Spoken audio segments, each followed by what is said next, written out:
하나님의 말씀은 이사야 41장 1절로부터 9절입니다. 29절입니다. 이사야 41장 1절부터 29절까지 좀 긴데 한 절씩 교독하겠습니다. 섬들아 내 앞에 잠잠하라. 민족들아 힘을 새롭게 하라. 가까이 나오라. 그리고 말하라. 우리가 서로 재판자리에 가까이 나가자. 누가 동방에서 사람을 일깨워서 공의로 그를 불러 자기 발 앞에 이르게 하였느냐. 열국을 그의 앞에 넘겨주며 그가 왕들을 다스리게 하되 그들이 그의 칼에 틱을 갖게 그의 발에 불리는 촉이 갖게 하네. 그가 그들을 쫓아가서 그의 발로 가보지 못한 길을 안전히 지났나니 이 일을 누가 행하였느냐. 누가 이루었느냐. 누가 처음부터 만대를 불러내었느냐. 나 여호와라. 처음에도 나요 나중에 있을 자에게도 내가 곧 그니라. 섬들이 보고 두려워하며 땅끝이 무서워 떨며 함께 모여와서 각기 이웃을 도우며 그 형제에게 이르기를 너는 힘을 내라 하라. 목공은 금장색을 격려하며 망치로 고르게 하는 자는 매질 군을 격려하며 이르되 땜질이 잘 된다 하니 그가 못을 단단히 박아 우상을 흔들리지 아니하게 하는도다. 그러나 나의 좋은 것 이스라엘아 내가 택한 야곱아 나의 것 아브라함의 자손아 내가 땅끝에서부터 너를 부르며 붙들며 땅 모퉁이에서부터 너를 부르고 내게 이르기를 너는 나의 종이라. 내가 너를 택하고 싫어하여 버리지 아니하였다 하였노라. 두려워하지 말라 내가 너와 함께하리라. 놀라지 말라 나는 내 하나님이 되리라. 내가 너를 굳세게 하리라. 참으로 너를 도와줄까. 참으로 나의 의로운 손으로 너를 붙들리라. 보라 내게 노하던 자들이 수치와 욕을 당할 것이요 너와 다투는 자들이 아무것도 아닌 것 같이 될 것이며 멸망할 것이라. 내가 찾아도 너와 싸우는 자들을 만나지 못할 것이요 너를 치는 자들은 아무것도 아닌 것 같고 허무한 것 같이 되리니 이는 나 여호와 너희 하나님이 내 오른손을 붙들고 내게 이르기를 두려워하지 말라. 내가 너를 도우리라 할 것입니다. 버러지 같은 너희 야곱아 너희 이스라엘 사람들아 두려워하지 말라. 나 여호와가 말하노니 내가 너를 도울 것이라. 내 구속자는 이스라엘의 거룩한 이이니라. 보라 내가 너를 이가 날카로운 새 타작기로 삼으리니 네가 산들을 쳐서 부스러기를 만들 것이며 작은 산들을 겨같이 만들 것이라. 내가 그들을 가부른즉 바람이 그들을 날리겠고 해오리 바람이 그들을 흩어버릴 것이로되 너는 여호와로 말미암아 즐거워하겠고 이스라엘의 거룩한 이로 말미암아 자랑하리라. 가련하고 가난한 자가 물을 구하되 물이 없어서 갈증으로 그들의 혀가 마를 때에 나 여호와가 그들에게 응답하겠고 나 이스라엘 하나님이 그들을 버리지 아니할 것이다. 내가 물받은 산에 강을 내며 골짜기 가운데 샘이 나게 하며 광야가 못이 되게 하며 마른 땅이 샘 근원이 되게 할 것이며 내가 광야에는 백향목과 시띠나무와 화석류와 돌 감람나무를 심고 사막에는 잣나무와 소나무와 황량목을 함께 두리니 우리가 보고 여호와의 손이 지으신 바요 이스라엘의 거룩한 이가 이것을 창조하신 바인 줄 알며 함께 헤아리며 깨달으리라. 나 여호와가 말하노니 너희 우상들은 소송하라. 야곱의 왕이 말하노니 너희는 확실한 증거를 보이라. 장차 당할 일을 우리에게 징술하라. 또 이전 일이 어떠한 것도 알게 하라. 우리가 마음에 두고 그 결말을 알아보라. 혹 앞으로 올 일을 듣게 하며 뒤에 올 일을 알게 하라. 그리하면 너희가 신들인 줄 우리가 알리라. 또 복을 내리든지 재난을 내리든지 하라. 우리가 함께 보고 놀라리라. 보라 너희는 아무것도 아니며 너희 일을 허망하며 너희를 택한 자는 가증하니라. 내가 한 사람을 일으켜 북방에서 오게 하며 내 이름을 부르는 자를 해 돋는 곳에서 오게 하였나니 그가 이르러 고관들을 습회같이 토기장이가 진흙을 밟음같이 하리니 누가 처음부터 이 일을 알게 하여 우리가 알았느냐. 누가 이전부터 알게 하여 우리가 옳다고 말하게 하였느냐. 알게 하는 자도 없고 들려주는 자도 없고 너희 말을 듣는 자도 없다. 내가 비로소 시온에게 너희는 이제 그들을 보라 하였노라. 내가 기쁜 소식을 전할 자를 예루살렘에 주리라. 내가 보즉 한 사람도 없으며 내가 물어도 그들 가운데 한 말도 대답할 좋은 자가 없도다. 같이 읽습니다. 보라 그들은 다 답되며 그들의 행사는 허무하며 그들이 구워 만든 동상들은 바람이요 공한 것 뿐이니라. 아멘. 오늘 이 이사의 본문은 기독교인들이 가장 좋아하기도 하고 많이 암송하는 그런 구절 중에 하나입니다. 10절 말씀이지. 그만큼 예수를 믿는다는 사람들도 두려움 속에서 살아가고 있다는 말이기도 합니다. 두려워 말라. 놀라지 말라. 내가 너와 함께 하느니라. 나는 너의 하나님 됨이니라. 여러분 어떠십니까? 놀라지도 두려워하지도 않게 하시는 하나님. 나는 내 하나님 됨이라 하시는 그분으로 인해 두려워하지 않고 놀라지도 않는 인생을 살고 있습니까? 오늘 강론 제목이 뭐예요? 두려움의 끝이죠. 두려움의 끝. 여러분, 두려움이 뭐예요? 인간들은 무엇을 두려워하고 살고 있습니까? 왜 두려운 거예요? 여기 보면 1절부터 7절까지 보면은 하나님께서 열방을 불러내시고 변론을 하자, 소송을 하자고 하시면서 니들이 두려움으로 떨며 힘을 모아 만들어낸 것이 뭐라고 합니까? 우상이다. 우상. 그러니까 우상의 정체는 인간들이 두려움의 집합이다. 땡지를 자르고 못을 단단히 박아서 만드는 우상. 그것이 바로 너희들의 두려움, 즉 죄의 결정체다 이 말입니다.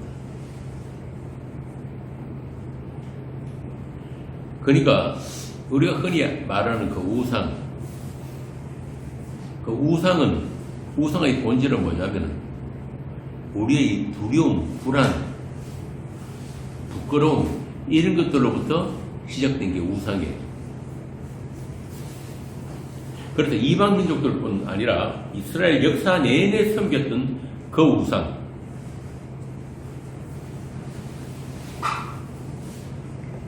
이방을 불러내서 변론하자는 말은 이스라엘 너희들도 그들과 전혀 다르지 않다 이 말입니다.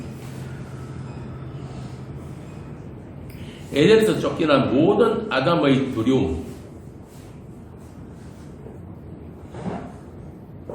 그 두려움부터 시작된 게 우상이라는 그런 말입니다. 성경에서 두려움이란 말이 제일 처음 나오는 것이 어딥니까? 창세기 3장에 나오죠. 창세기 3장 8절에 보면은 잠깐 보고 갈까요? 3장 8절. 그들이 그날 바람이 불 때 동산에 거니시는 여호와 하나님의 소리를 듣고 아담과 그의 아내가 여호와 하나님의 낯을 피하여 동산 나무 사이에 숨은지라. 여호와 하나님이 아담을 부르시며 그에게 이르시되 네가 어디 있느냐? 이르되 내가 동산에서 하나님의 소리를 듣고 내가 벗었으므로 두려워하여 숨었나이다.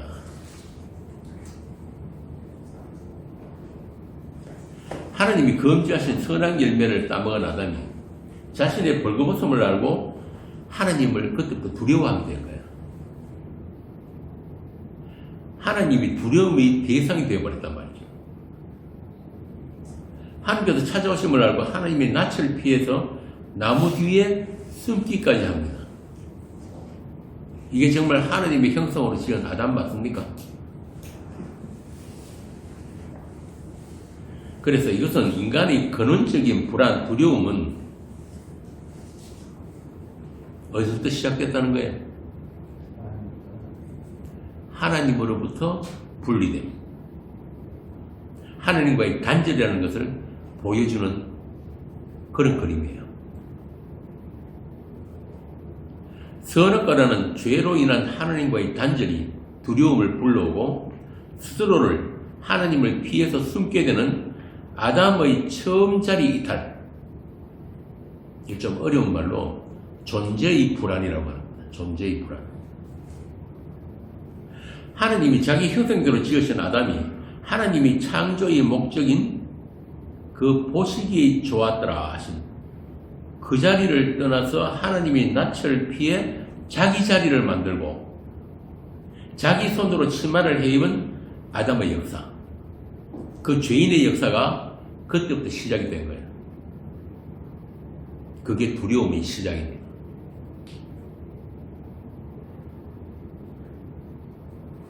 그런데 그 아담에게 하나님은 에덴에서 쫓아내시면서 무엇을 입혀서 보내십니까? 가죽옷. 그죠? 가죽을 입혀서 보내시는데 하나님을 떠난 아담의 두려움, 아담의 부끄러움을 가려주시는 하나님의 옷.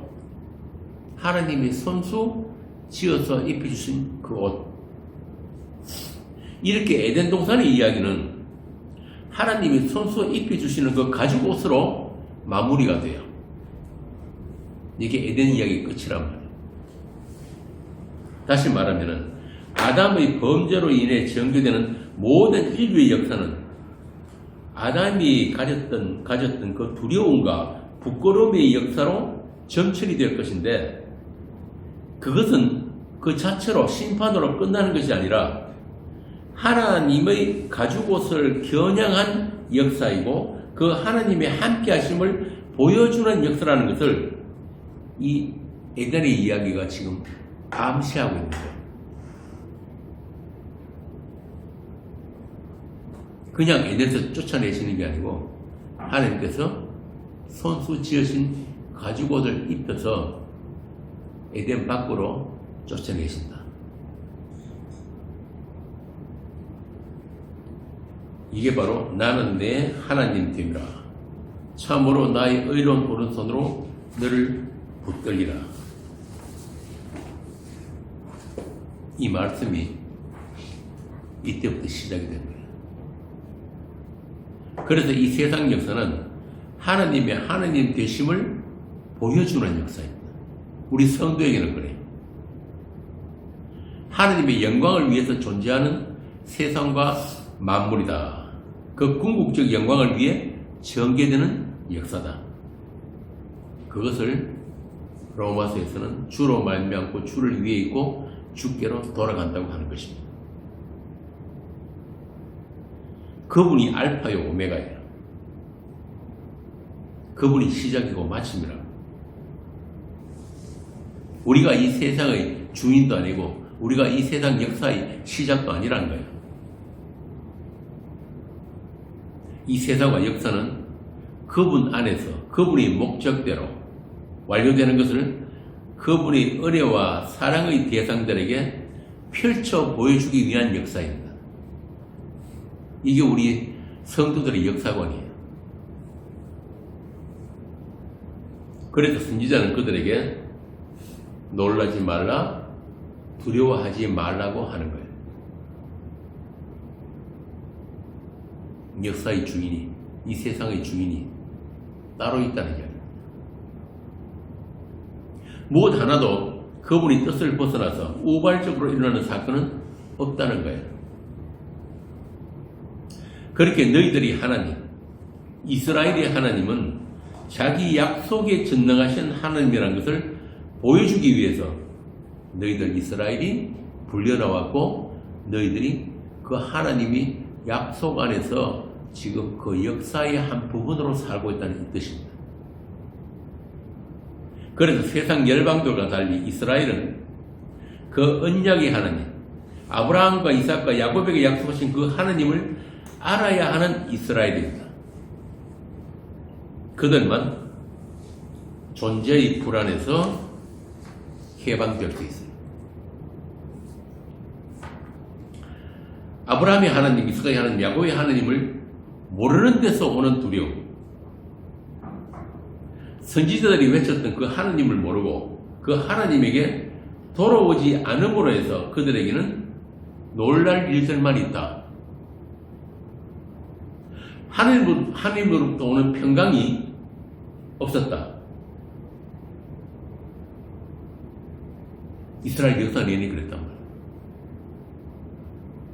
그렇게 두려움의 본질은 하나님을 모르는 것에서 시작된다.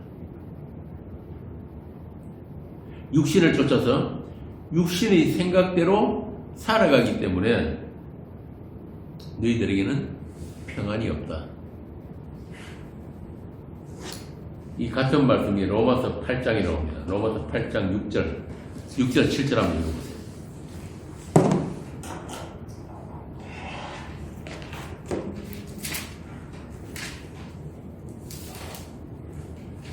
육신의 생각은 사망이요 영의 생각은 생명과 평안입니다. 육신의 생각은 하나님과 원수가 되나니 이는 하나님의 법에 굴복하지 아니할 뿐 아니라 할 수도 없습니다. 이게 우리들의 두려움입니다. 그럼 하나님을 아는 우리는 두려워하지 않고 살아가고 있습니까?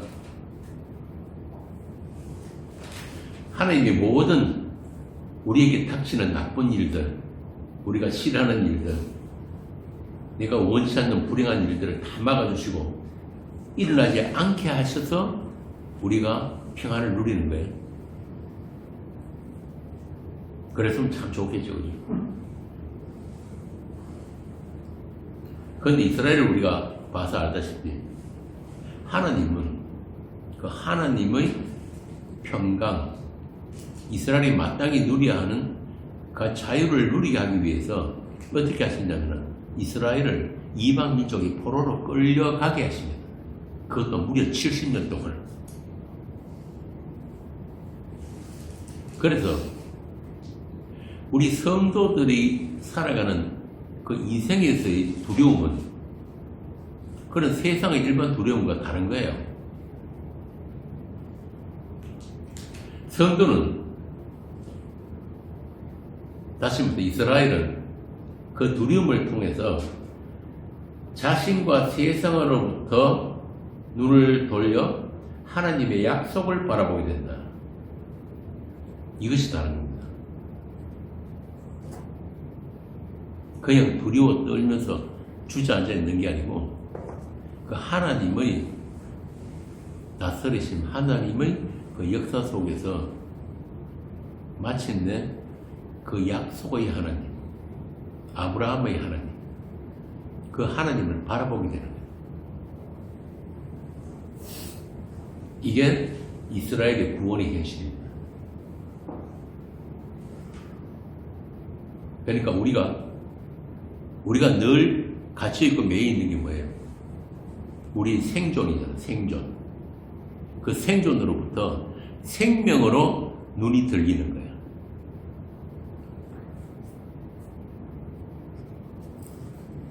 그래서 이 이스라엘에게는 모든 것이 합력해서 하나님의 선을 이루게 된다.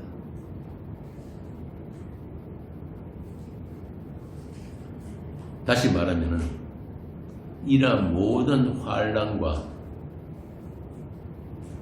인내와 연단을 통해서 마침내 하나님께 소망을 두게 되는 그 이스라엘.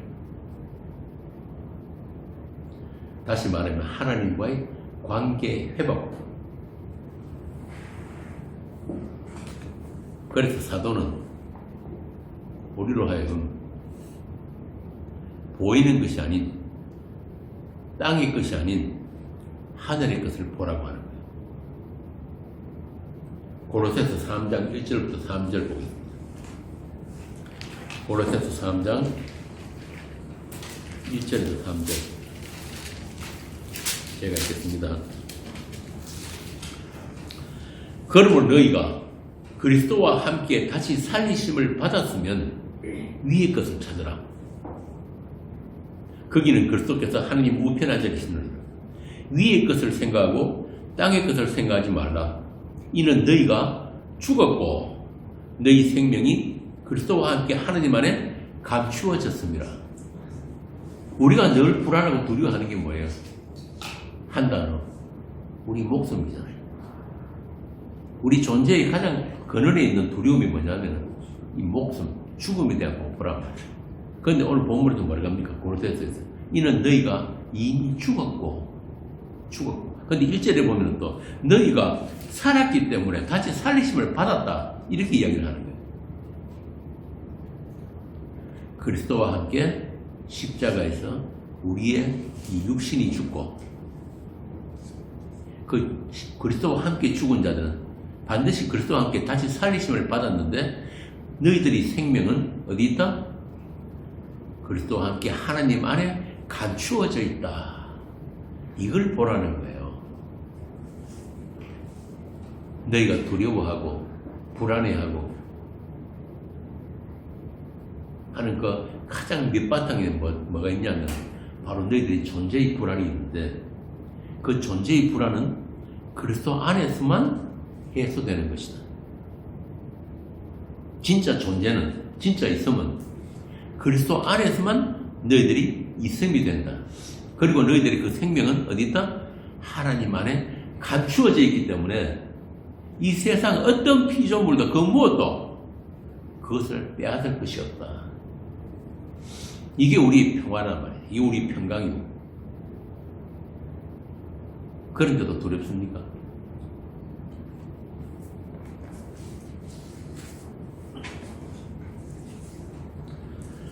그렇게 이스라엘은, 교회는 이 땅에 언약의 피를 흘리러 오신 그 하나님, 그 예수 그리스도를 아는 자들이에요. 이미 그 예수 그리스도 안에 있는 자들이고 하늘로 옮겨진 자들이란 말이에요. 그들에게만 아담의 그 무화과 치마를 벗겨내고 은혜와 평강의 새 옷으로 입혀주셨습니다. 아담이 범죄하고 에덴이 동쪽으로 쫓겨나갈 때 그때 그 입혀주신 그 가죽옷, 그 가죽을 바로 이 땅에서 언약의 피를 흘리신 그 예수 그리스도. 그래서 바울은 가라디아서 뭐라 하냐면은 너희가 그리스도로 옷 입었느니라 그런단 말이에요. 하나님의 피로 빠신 그 세마포 옷. 이스라엘의 선지자들은 역사 내내 선취된 그 하나님의 약속을 보면서 이스라엘에게 그 예수를 선포한 거예요. 이미 완료된 그 현실. 창세기 49장 9절에서 11절.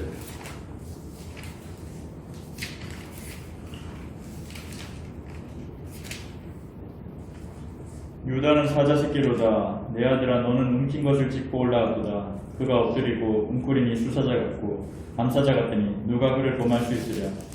규가 유다를 떠나지 아니하며 통치자의 지팡이가 그 발 사이에서 떠나지 아니하기를 실로에 오시기까지 이르니 그에게 모든 백성이 복종하리로다. 그의 나귀를 포도나무에 내며 그의 암나귀 새끼를 아름다운 포도나무에 낼 것이며 또 그 옷을 포도주에 빨며 그의 복장을 포도즙에 빨리로다. 이 창세기 예언이 바로 여러분들에게 실현이 된 거예요. 똑같은 말이 계시록에 나옵니다. 계시록 19장 11절에서 제가 읽겠습니다. 또 내가 하늘이 열린 것을 보니 보라 백마와 그것을 탄 자가 있으니 그 이름 충신과 진실이라. 그가 공의로 심판하며 싸우더라. 그 눈은 불꽃 같고 그 머리에는 많은 관들이 있고 또 이름 쓴 것 하나가 있으니 자기밖에 아는 자가 없고 또 그가 피 뿌린 옷을 입었는데 그 이름은 하나님의 말씀이라 칭하더라. 같은 이야기잖아요. 그죠? 이렇게 에덴의 아담에게 입히신 그 약속의 가죽옷이 이스라엘의 역사를 관통하면서 점점 더 그 실체를 드러내고 이스라엘의 어떤 동의나 이스라엘의 선택과 상관없이 일방적인 평강, 폭력적인 은혜로 주어지는 것을 이사야는 오늘 본문을 통해서 지금 말씀하고 있는 거예요. 우리가 알다시피 이사야가 이 말씀을 선포하는 시기는 이스라엘이 바벨론에 의해서 멸망을 당하고 포로로 불 끌려가서 70년의 노예 생활을 앞두고 있는 그때예요. 그래서 그 이 선지자들이 선포는 계시는 무시간적이란 말이에요.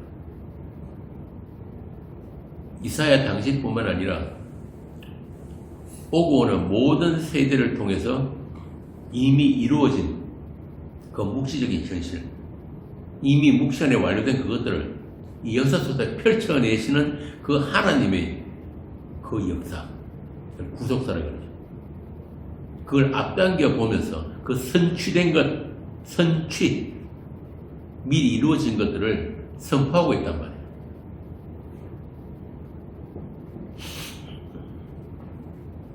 그래서 이사야는 이렇게 이야기하는 거예요. 놀라지 말라, 두려워하지 말라. 내가 너와 함께 하겠다. 나는 내 하나님 되고 이스라엘의 구원의 하나님 나 여호와다.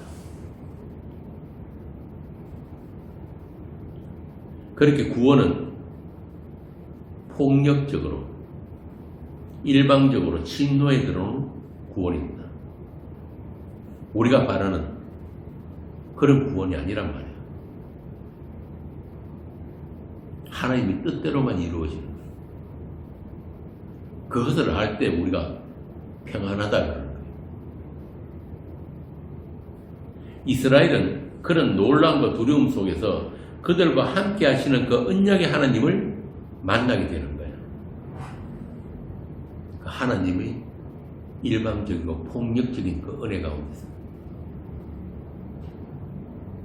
정말 원치 않는 그 은혜.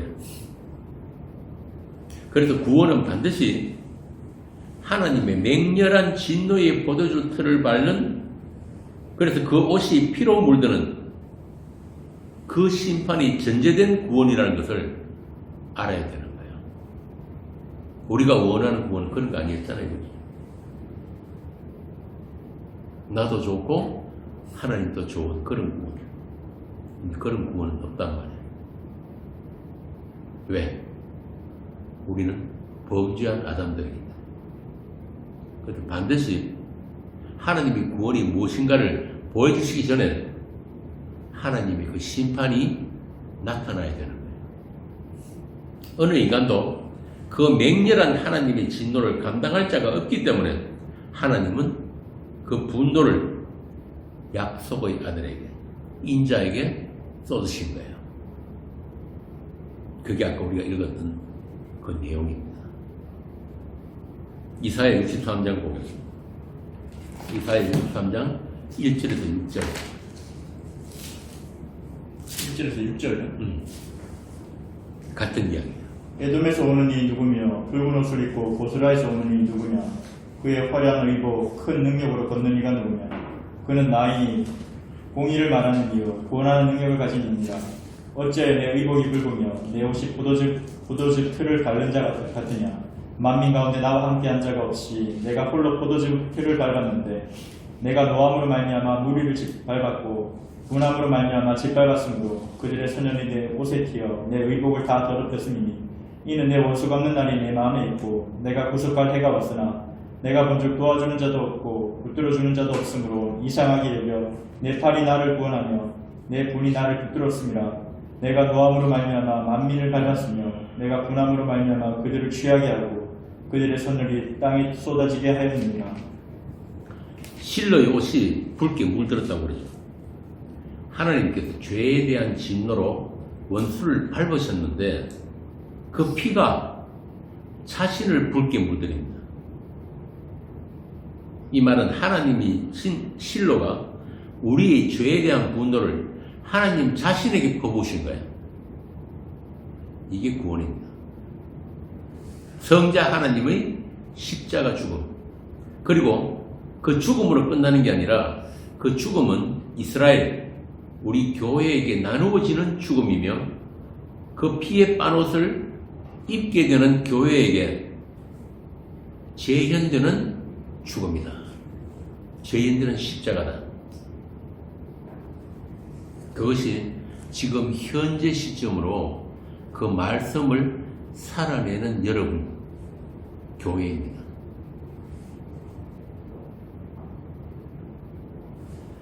우리와 함께 하시는 하나님, 의의 오른손으로 우리를 붙들고 계신 하나님은 그렇게 자기의 피로 사신 교회 안에 계시고 그 피의 능력으로 교회를 다스리고 계십니다.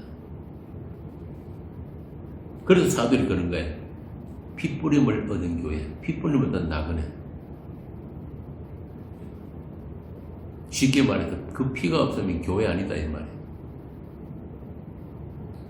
십자가의 죽음을 현실로 살고 있는 교회, 그 죽음에 무시로 넘겨지는 교회, 그 교회에게 하나님은 지금 두려워하지 말라, 내가 너와 함께하리라, 놀라지 말라, 나는 내 하나님 됨이라고 하시고 계신 것입니다. 그 핏뿌림을 얻은 자들, 우리가 입고 있는 그 피로 빤 옷이 하나님의 은혜와 평강인 것을 알게 하는 사건들이 교회의 인생에 고난으로 채워질 텐데, 그때마다 너희들은 의의 손으로 너희를 붙들고 계신 하나님을 만나게 될 거야. 우리의 소원이나 들어주고 필요나 채워주면서 그냥 위로하고 토닥토닥 해주는 그 하나님이 아니란 말이에요. 반드시 자기 교회, 자기 몸된 교회로 하여금 그 하나님이 죽음을 살게 하는 하나님.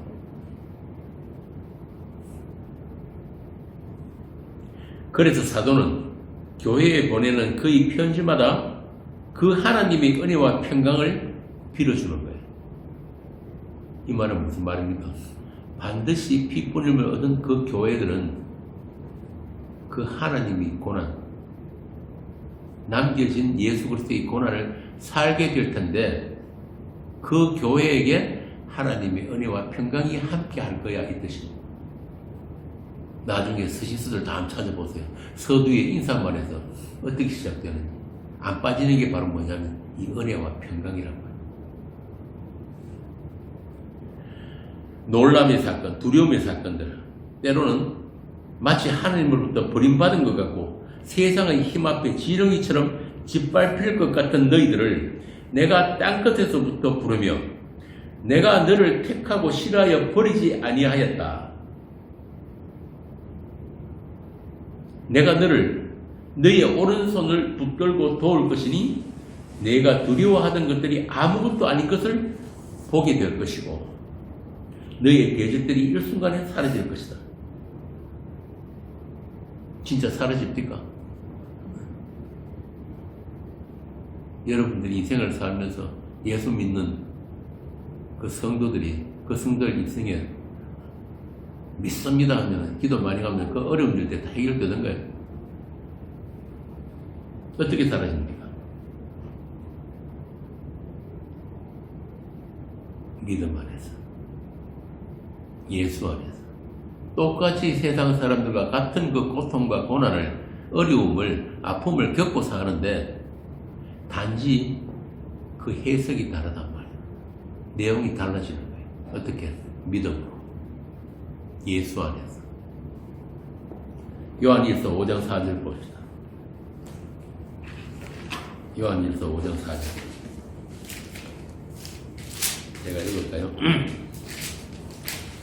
무릇 하나님께로부터 난 자마다 세상을 이기느니라. 세상을 이기는 승리는 이것이니 우리의 믿음이니라. 예수께서 하나님의 아들이심을 믿는 자가 아니면 세상을 이기는 자가 누구냐?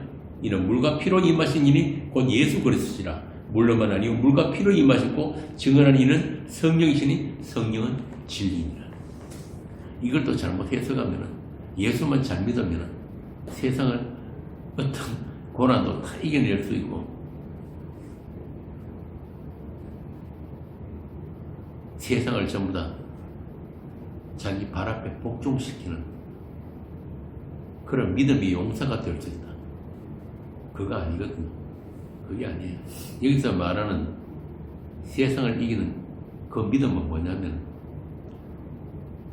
세상에게 정말 힘없이 짓밟힌 약하심으로 십자가에 못 박히신 그 예수의 길을 함께 가는 그 믿음이란 말이에요. 우리의 이 싸움의 상대는 오해하면 안 돼요. 이 세상이나 세상 사람들이 아닙니다. 우리의 싸움은 영적 전투예요. 영적 전투. 에베소서 나오잖아요. 이 세상 공중권세 잡은 그 악한 영들이 우리 상대란 말이에요. 그런데 우리의 그 싸움은, 우리의 그 전투는 이미 주님께서 이겨놓으신 그 승리예요. 그 전투예요. 우리로 하여금 그 승리가 어떤 승리인지, 어떤 십자가의 승리인지를 우리로 하여금 체휼하게 하는 전투일 뿐이에요. 우리의 성패와 상관없다니까요. 우리 어떠한 거 상관없는 거예요. 그 주님의 이미 이기심을, 그 승리를 믿는 믿음이에요. 그것이 바로 세상을 이기는 그 믿음이란 거예요.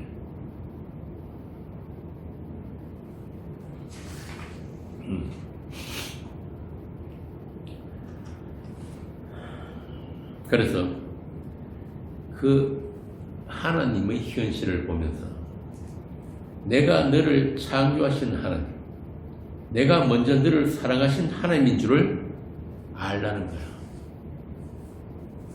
너희들이 살아가는 모든 그 현실들은 내가 이미 이기고 완료한 그 하나님의 약속이 성취된 그것들을 너희들을 하여금 살아내게 하는 것이지, 너희들이 어떠함이나 너희들이 능력이나 그런 게 따라가지고 너희들이 미래가, 너희들이 영혼이 달라질 것은 전혀 없다. 이것을 알 때 우리가 두려움에서부터 벗어나게 되는 거예요.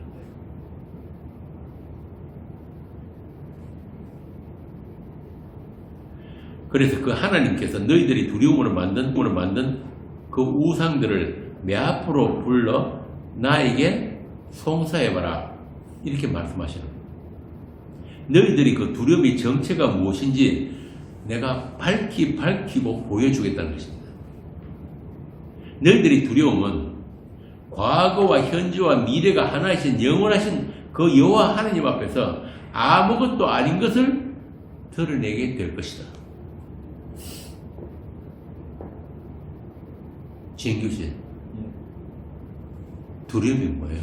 우리의 두려움, 내일이잖아요. 알 수 없는 내일. 네.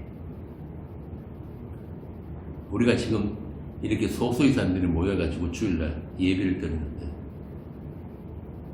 이 예배가 저는 그래요. 항상 모일 때마다 오늘이 마지막이라는 생각으로 예배를 드립니다.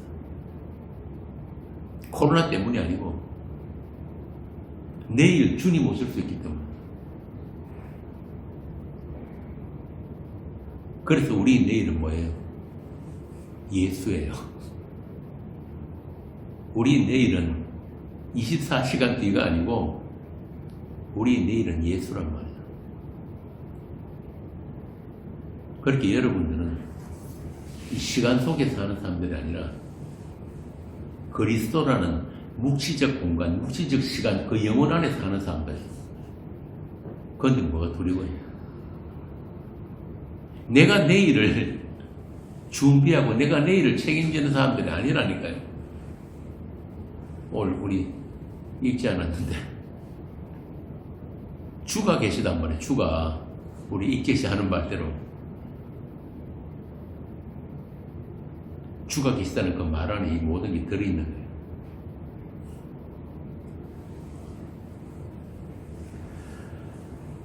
너희들이 그 놀램과 두려움이, 다시 말해서 너희들이 죄가, 우상이 이스라엘의 하나님, 언약의 하나님의 그 신실하심 앞에 다 헛되고 허무하며 공고한 것인 줄을 알게 되는 사건으로 내가 나의 택한 자를 부르시겠다. 이게 오늘 본문이야. 그가 누구냐면 이사야 당시에는 바사왕 고레스입니다. 고레스. 바벨론을 멸망시킨 그 고레스예요. 그 고레스에 의해 가지고 이 이스라엘이 70년이 포로 생활해서 돌아오게 되는 거예요.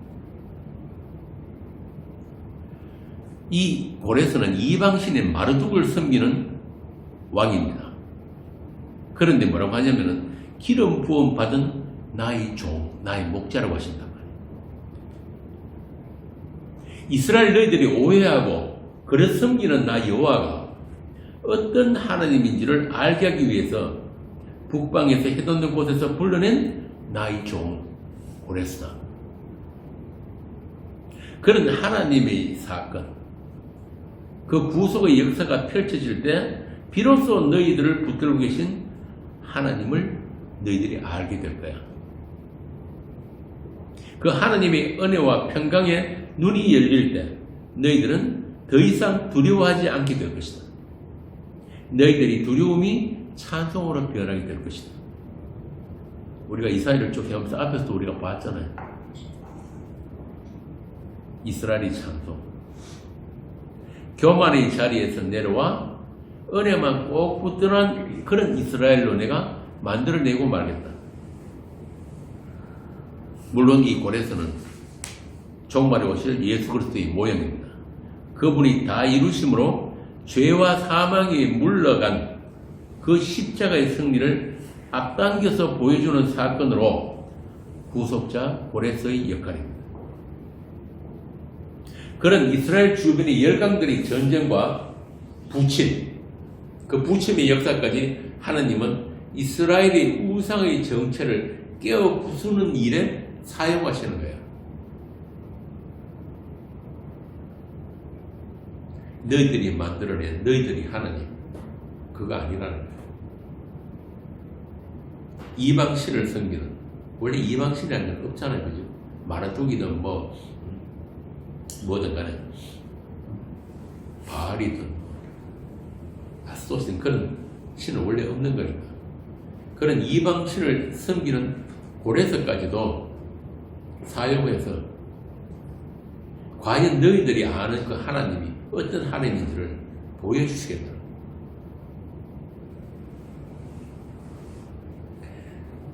그것에 관한 이야기가 이제 이 41장부터 시작해서 뒤까지 계속 이어집니다.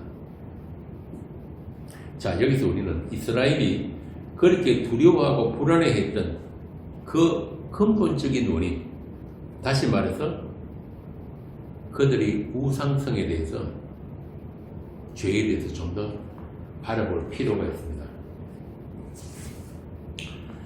이스라엘의 두려움은 다시 말하면 이스라엘의 불의예요. 불의, 죄. 그래서 본문 1절부터 보면은 하나님께서 섬들아 민족들아 나와 변론하자고 하십니다. 이스라엘이 두려움이 만들어낸 모든 허상들, 그 불의를 증명할 우상들을 내가 하나하나 들추어내가지고 증거로 제시하겠다. 이건 송사라고 나오죠. 법원에서 재판할 때 뭘 갖고 합니까? 증거로 하잖아요. 그래서 송사라 그런 거예요. 여기서 섬이 나오는데, 섬이 나오는데, 섬은 뭐냐 하면은 자기 자신을 주체적이고 독립적인 존재로 여기는 모든 집단을 이야기합니다. 그것들의 상징이에요. 모든 국가와 민족들. 쉽게 말하면 우리 민족은 무슨 민족? 배달의 민족. 배달의 민족. 하나님 보시기에 그 배달의 민족은 뭐겠습니까? 그냥 허상이에요. 허상. 육과 혈로 된 부정한 집단. 그래서 하나님께서 송사하자, 변론하자, 그렇게 불러내시는 섬들, 민족들은 바로 이스라엘의 다른 모습이에요. 그러니까 하나님 지금 이스라엘이고 지금 송사하자고 합니다. 변론하자, 한번 따져보자 지금 나하고.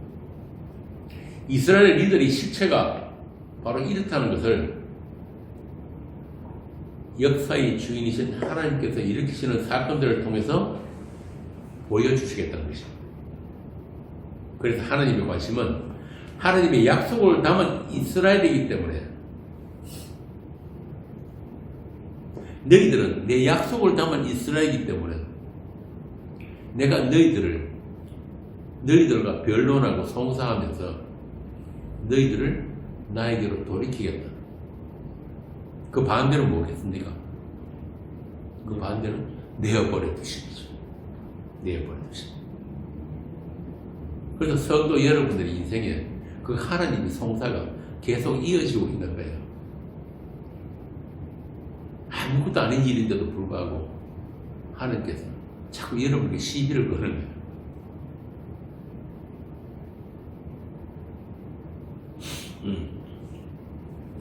그래서 이 이스라엘을 통해서 하나님의 약속만 오롯이 남기시기를 원한다. 하나님의 그 은혜의 영광만 오롯이 남기시기를 원한다. 그래서 4절에 보면은 이 일을 누가 행하였느냐, 누가 이뤘느냐, 누가 처음부터 만대를 불러내었느냐. 옛날 성경에 보면은 만대를 명정하였느냐 이렇게. 나 여호와, 처음에도 나요, 나중 있을 자에도 내가 곧 그니라. 이렇게 하나님께서는 이 우리의 시간 속에 우리들이 두려워하고 불안해하는 것들 다 알고 계세요. 아까 제가 말씀드렸잖아요. 우리의 두려움은 바로 내일에 대한 두려움, 불안이거든요. 그런데 하나님은 그 모든 만대를 불러내셨고 명정하신 하나님이란 말이에요. 이것을 약속에 전능하신 하나님이라고 합니다. 이미 확정되고 확정된 그것, 그 완료된 묵시의 현실을 자기 목적대로 세상에 펼치시는 하나님. 이스라엘의 어떤 착함이나 불의함이나 어떤 형편도 어떤 자격도 보지 않으시고 자기 뜻대로만 이루어 가시는 하나님. 그래서 없는 것을 있는 것처럼 부르시는 그 하나님. 그것이 우리의 평화예요. 우리의 안전이고 그 하나님 우리 내리는 거예요. 그래서 이 하나님을 모르는 것이 이스라엘의 두려움이에요. 이 하나님 외에 다른 것들을 붙들고 의지하는 모든 것들, 그 우상, 이스라엘의 두려움은 이 하나님을 모르는 데서 오는 두려움이다. 5절에 보면 섬들이 땅끝까지의 모든 것들이 무서워 떨며 모여서 하는 짓이 뭐라고 합니까? 5절에 뭐라고 그래요? 형제에게 이르기를 너는 힘을 내라 하고 격려하면서 뭘 만든다고 그래요? 우상 만들기. 인간들의 모든 행위에는 이런 존재의 불안과 두려움이 만들어내는 우상이 자리 잡고 있다. 내일에 대한 두려움, 내가 나를 지키고 살려야 하는 그 생존의 두려움, 내가 나를 책임지려고 하는 하나님 없음의 두려움, 교만의 두려움. 이게 아담의 두려움이고 아담의 벌거벗음이에요. 그래서 인간들이 스스로 해입은 그 치마, 인간들이 서로 격려하고 힘을 모아서 만들어내는 게 그게 뭐냐 하면은 바로 윤리고 종교란 말이에요. 그것 안에서 내가 내 안전을 도모하는 것, 하나님을 피해서 내 공간을 따로 만든 것, 에덴의 그 나무 뒤, 하나님이 빠진 자리를 채워버리고 하는 모든 윤리행위, 종교행위, 그들에게 어떤 신도, 여호와든 부처든 알라든 십자가신 예수까지도 그들에게는 다 우상이 되는 거예요. 그래서 그들의 우상에는 우리가 우상이 아니라고 하는 것들도 다 포함이 된단 말이에요. 어떤 것들입니까? 교회, 또 각종 교리, 신학, 역사, 목사, 위대한 종교 지도자들까지 다 우상이에요. 그것들 안에 자기가 투사된 우상, 자기의 확대로서의 우상, 인간들이 만들어내는 것들은 전부 다 그것밖에 없어요. 심지어 인간들에게서 제일 재밌는 오락이 뭔지 아세요? 정치와 종교라고.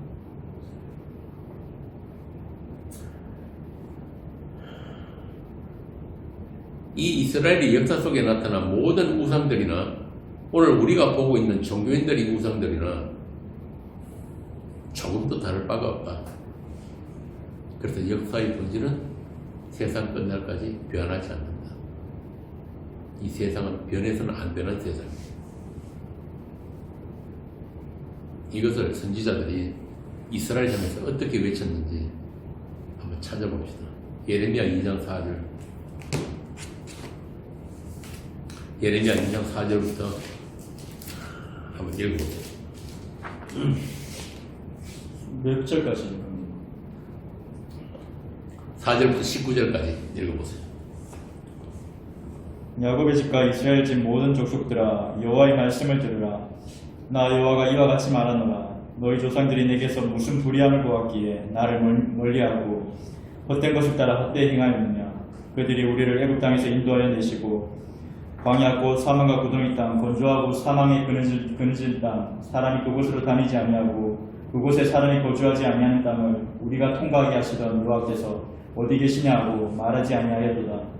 내가 너희를 기름진 땅에 인도하여 그것의 열매와 그것의 아름다운 것을 먹게 하였거늘 너희가 이리로 들어와서는 내 땅을 더럽히고 내 기업을 역겨운 것으로 만들었으며 제사장들은 여호와께서 어디 계시냐 말하지 아니하였으며 율법을 다루는 자들은 나를 알지 못하며 관리들도 나에게 반역하며 선지자들은 바알의 이름으로 예언하고 무익한 것을 따랐느니라.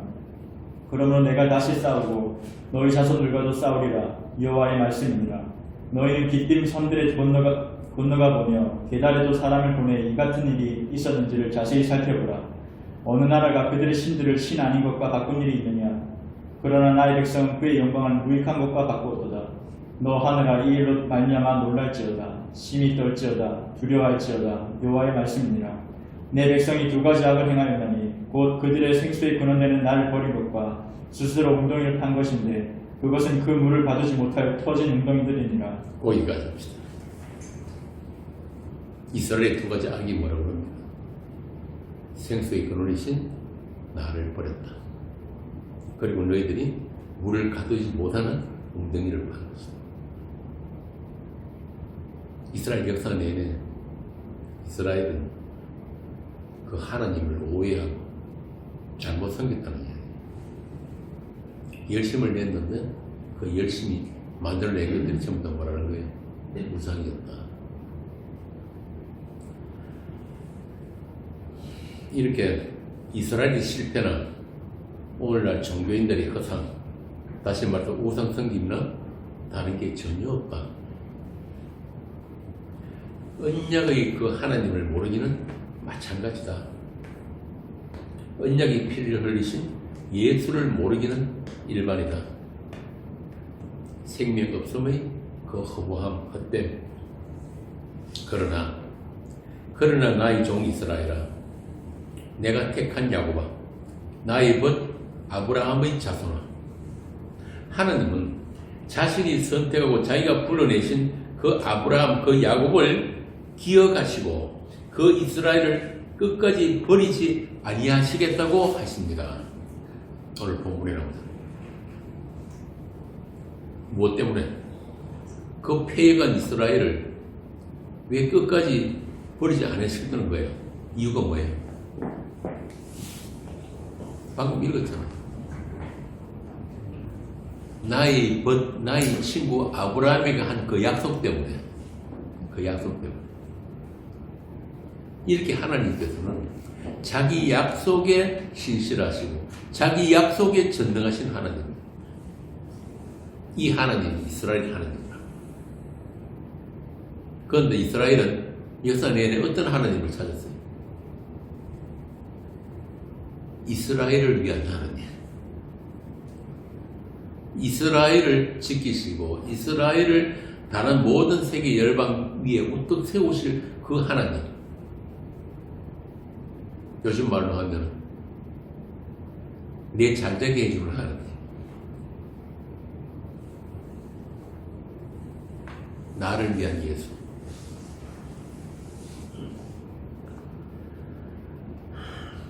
그러나 이 하나님의 열심이,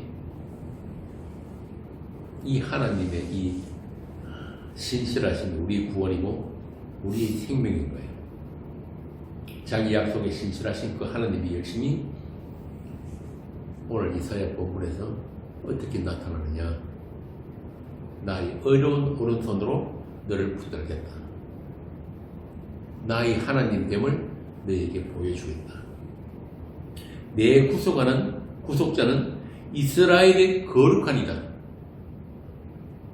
이 하나님의 의로운 손에 붙들린 자들을 이스라엘이라고 한단 말이야.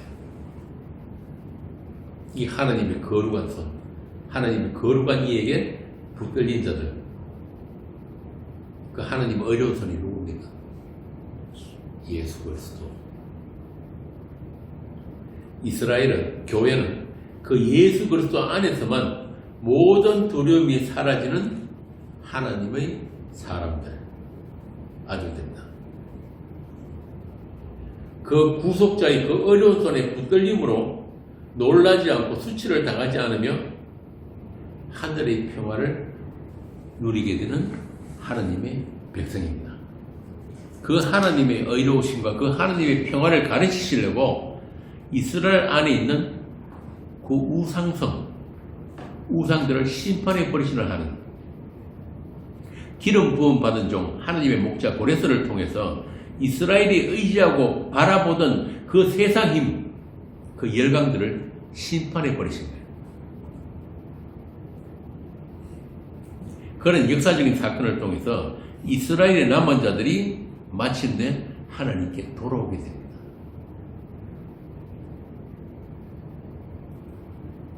가까이는 이사야 당시의 그 이스라엘의 남은 자들이지만 궁극적으로는 진짜 기름 부음 받으신 하나님의 종, 하나님의 목자이신 예수님의 오심으로 인해 완성되는 하나님의 약속 안에 있는 자기 사람들. 그 의의 옷을 입은 하나님의 교회가 마침내 세상에 그 모습을 나타내게 되는 거예요.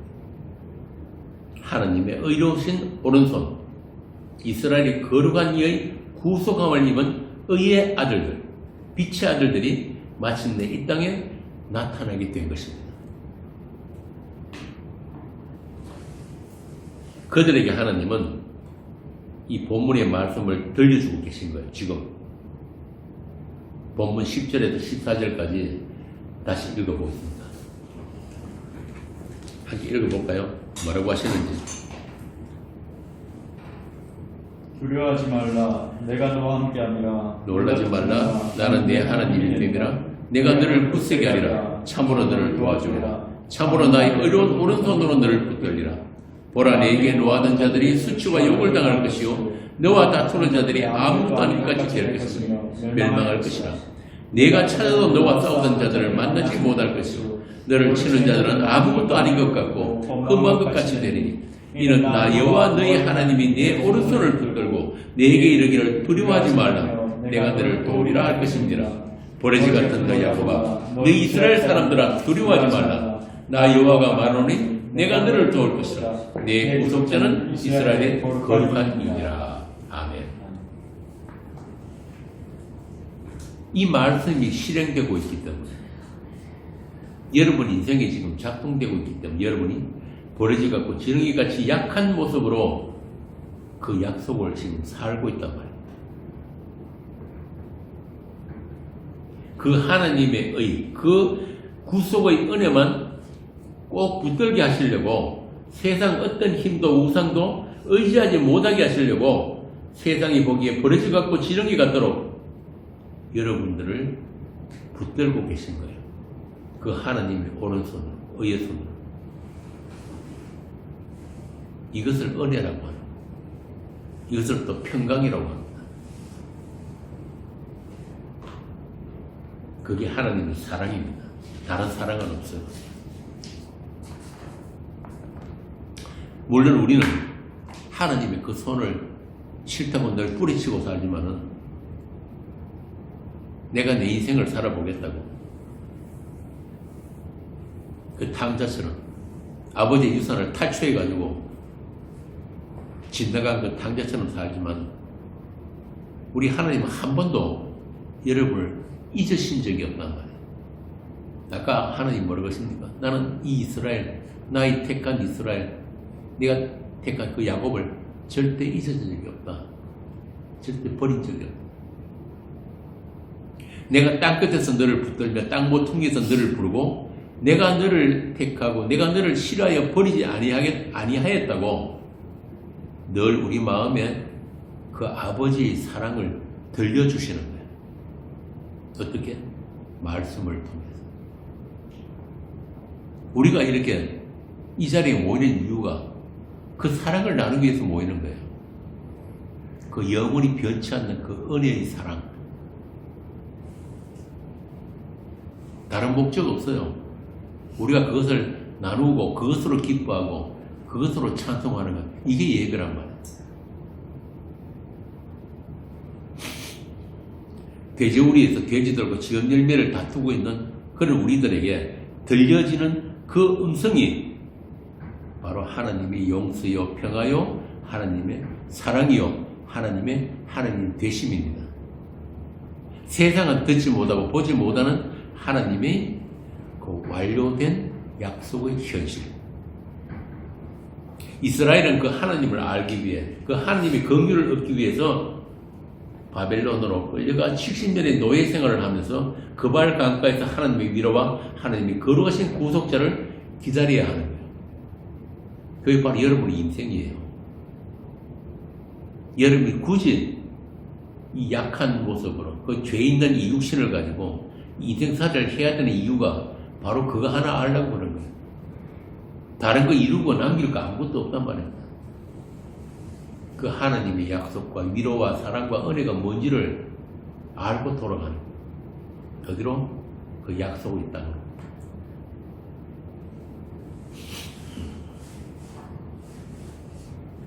그리고 마침내 그 큰 산이 절대 무너지지 않을 것 같은 그 산들이 무너지고 부스리가 되는 역사가 오직 힘으로 되지 아니하고 능으로 되지 아니하고 오직 하나님의 영으로 되는 그 역사를 우리가 우리 인생 동안에 우리 눈으로 목도하게 된다. 보게 된다. 그게 스가랴서에 나오는 그 말씀이에요. 똑같은 말씀. 오늘 본문의 15절과 16절 말씀. 스가랴 한번 볼까요? 스가랴 4장 5절에서 9절.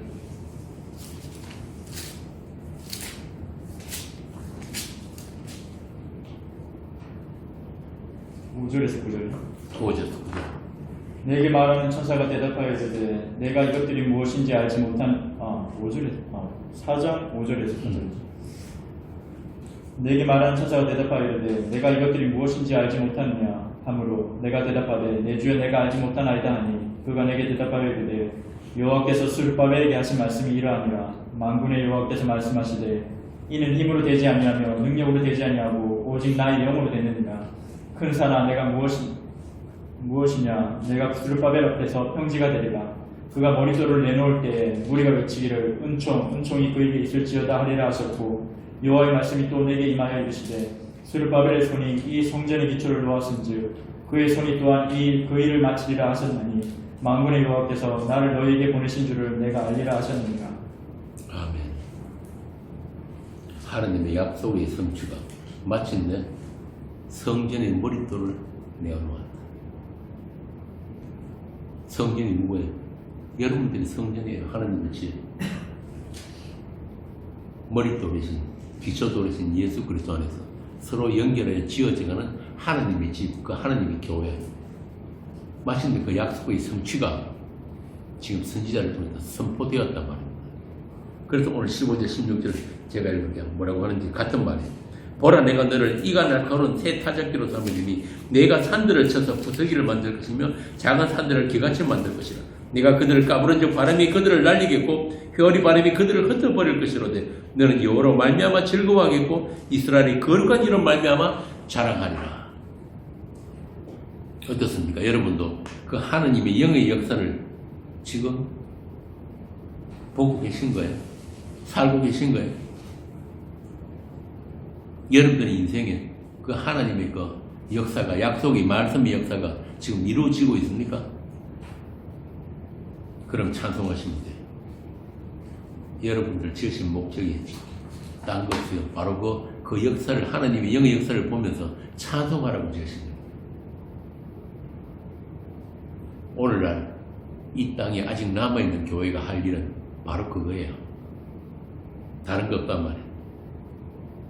교회가 마땅히 해야 할 일은 하느님이 그 영의 역사로 산들이 부서지고 부스리가 되고 작은 산들이 기같이 날리는 그 영의 역사를 보면서 찬송하는 거예요. 어떤 산들입니까?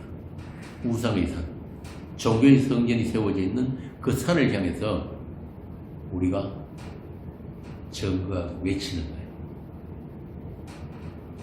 하느님의 원수된 교회들을 향해서 외치는 거예요. 뭐라고? 내 백성아 거기서 나와 그의 죄에 참여하지 말고 그가 받을 재앙들을 받지 말라.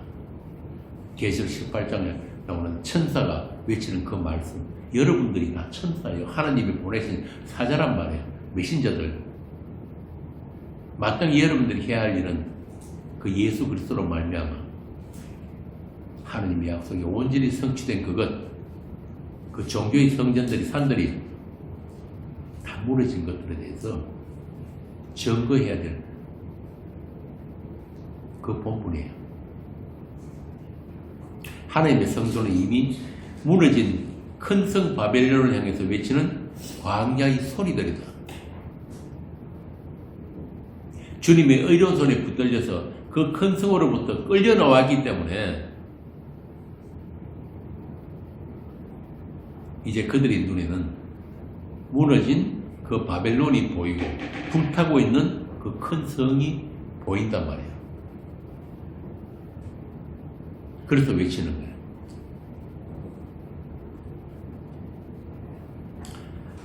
그래서 그들은 담대하게 하나님이 거룩하신 일을 정언하게 된 것입니다.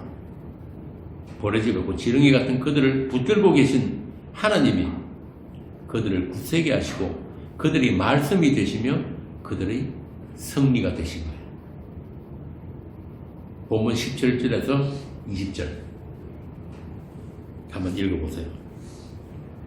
가르라고 가난한 자가 물을 구하되 물이 없어서 갈증으로 그들의 혀가 마를 때에 나 여호와가 그들에게 응답하겠고 나 이스라엘의 하나님이 그들을 버리지 아니하셨으니 내가 헐벗은 산에 강을 내며 골짜기 가운데 샘이 나게 하며 광야가 못이 되게 하며 마른 땅이 샘 근원이 되게 할 것이며 내가 광야에는 백향목과 시띠나무와 화석류와 들감람나무를 심고 사막에는 잣나무와 소나무와 황량목을 함께 두리니 무리가 보고 여호와의 손이 지으신 바요 이스라엘의 거룩한 이가 이것을 창조하신 바인 줄 알며 함께 헤아리며 깨달으리라.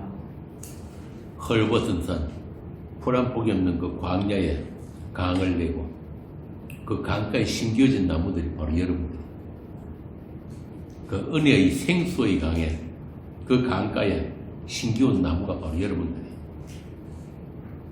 계시록 22장 마지막에 나오는 그 생명수 강가에 그 나무들, 그 열매들이 바로 여러분들이란 말이에요. 지금 이사야가 그 이야기를 한 거예요.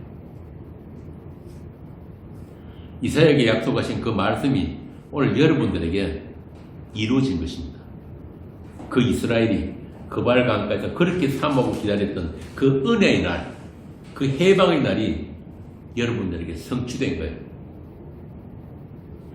이스라엘이 거룩하신 구속자, 우리 주님의 그 다 이루심, 그리고 그 주님 안에서 우리도 다시 오실 그분을 기다리는 교회입니다. 본문 27절.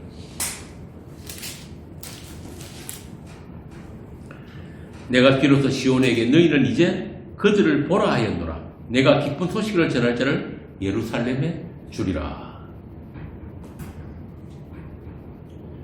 이제 여러분들은 더 이상 놀라지 않아도 되고 두려워하지 않아도 됩니다. 여러분에게는 주가 계시기 때문에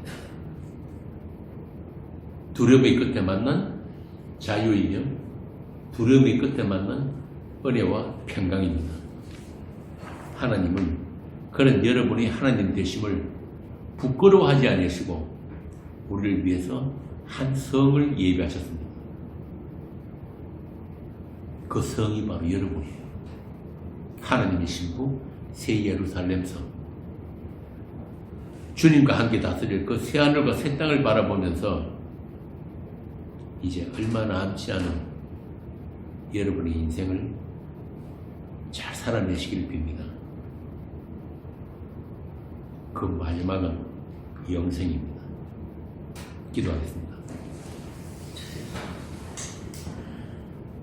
하나님의 피로 사신 교회가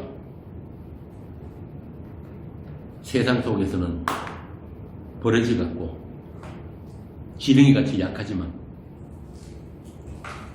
그런 우리를 붙들고 계신 하나님의 의로운 손이 있어서 오늘도 우리가 약한 무릎을 일으켜 아버지 집을 향해 걸어가고 있습니다. 불 한 폭이 물 한 방울 없는 이 광야길에 불뱀과 정갈이 오글거리는 이 사망의 골짜기를 지나가면서 우리는 이제 목자의 지팡이와 막대기가 우리를 지키고 계심을 알게 됩니다. 그분이 품에 안겨서 어떤 두려움도 어떤 사망의 권세도 피로 사신 교회를 흔들지 못하는 것을 우리로 누리게 하시고 또 찬송하게 하셨습니다. 이 은혜와 평강을 이 세상을 지나가면서 자랑하고 나누어줄 수 있는 그런 우리 교회가 되게 하여 주옵소서. 주 예수 그리스도 이름으로 기도합니다. 아멘.